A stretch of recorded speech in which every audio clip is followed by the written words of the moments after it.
भारत में हर साल करीब 12 लाख बच्चे यूपीएससी एग्जाम देने के लिए फॉर्म भरते हैं, लेकिन उनमें से महज 200 लोग आईएएस बनने का सपना पूरा कर लेते हैं। बाकी सबके हाथ लगती है तो बस मायूसी।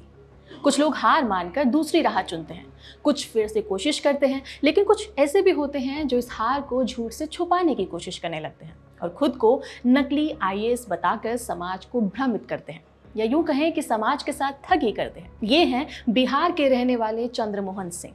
उम्र 32 साल और गुनाह नकली आईएएस अफसर बनकर लोगों को गुमराह करने का। चंद्रमोहन को हाल ही में मुंबई से गिरफ्तार किया गया है। इस शख्स ने यूपीएससी में फेल हो जाने के बावजूद भी खुद को आईएएस अफसर बताना शुरू कर दिया।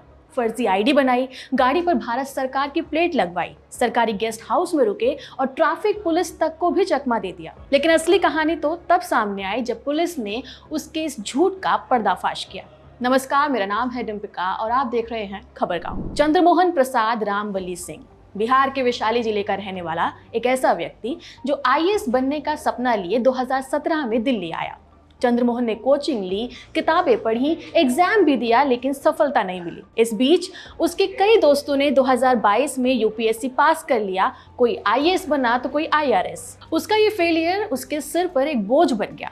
गांव में रिश्तेदार, पड़ोसी, हर कोई यही पूछता था कि क्या हुआ परीक्षा का, कब ज्वाइन करोगे।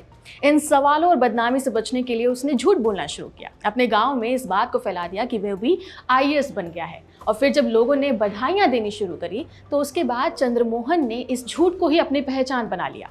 उसे लगा कि अगर सच्चाई बताए तो समाज उस पर हंसेगा। धीरे धीरे उसका ये झूठ सिर्फ जुबान तक सीमित नहीं रहा, बल्कि कागजों पर भी दिखाई देने लगा। उसने एक नकली आईडी कार्ड बनाया जिसमें लिखा था assistant director, ministry of home affairs. Card देखने में इतना असली लगता था कि कोई भी पहली नजर में शक नहीं कर पाता।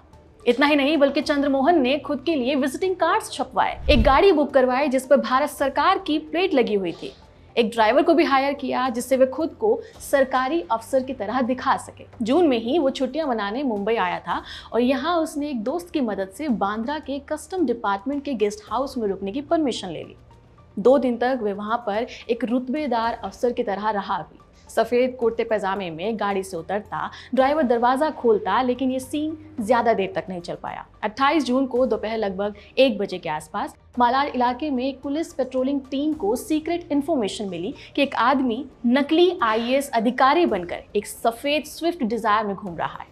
जब पुलिस ने सिल्वर ओक होटल के पास गाड़ी को रोका तो चंद्रमोहन ने बड़े ही कॉन्फिडेंस से नकली आईडी कार्ड दिखाया और बोला कि वह मिनिस्ट्री ऑफ होम अफेयर्स में असिस्टेंट डायरेक्टर है। अब आपके मन में सवाल आया होगा कि जब चंद्रमोहन के पास असली दिखने जैसा कार्ड था तो उसे कैसे पकड़ा गया। हुआ कुछ यूं कि उस कार्ड पर कोई क्यूआर कोड नहीं था।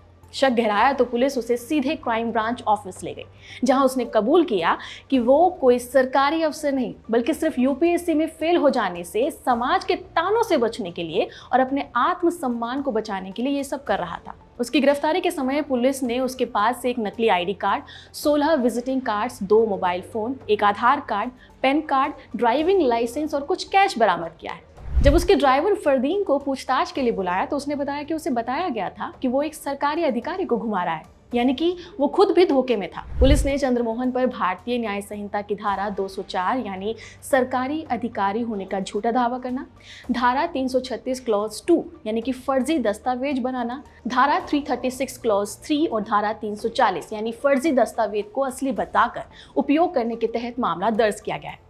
उसे कोर्ट में पेश किया गया और पुलिस कस्टडी में भेज दिया गया, जहां उसकी रिमांड 3 जुलाई तक बढ़ा दी गई। लेकिन बड़ा सवाल ये कि क्या ये सिर्फ एक आदमी का पागलपन था या फिर सिस्टम की ऐसी कमी जिससे कोई भी ठग खुद को अफसर दिखा सकता है। और ये कोई पहला मामला नहीं है जब ऐसे फर्जी आईएएस बना कोई ठग पकड़ा गया। इससे पहले भी कई तरह की घटनाएं सामने आ चुकी हैं।